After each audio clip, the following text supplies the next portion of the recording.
Welcome to SPR City, Chennai's largest integrated township.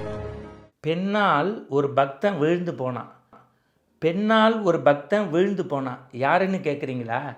அட, திருக்குறளை எடுத்து படிங்களேன்.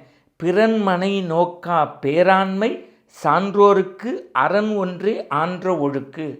முக்கோடி வாழ்நாள் முயன்றுடைய பெருந்தவம் எக்கோடி யாராலும் வெல்லப்படாத ஆற்றலை பெற்றவன் வாரண பொருந்த மார்பு வரையனை எடுத்த தோள் நாரத முனிவர்க்கேற்ப நயம்பட உரைத்தனாவு தாரணி மௌலி பத்து சங்கரன் கொடுத்த வாழ்.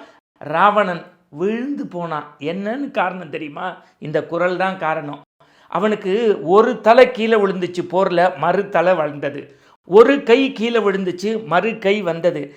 மிகப்பெரிய சிவபக்தன் அல்லவா? நாள்தோறும் காதலாகி கண்ணீர் மல்கி சாமி கும்பிட்டான், தலையை கடவுள் கொடுத்தான். மலரால் பூஜிச்சான், அதுக்காக கடவுள் கையை கொடுத்தான்.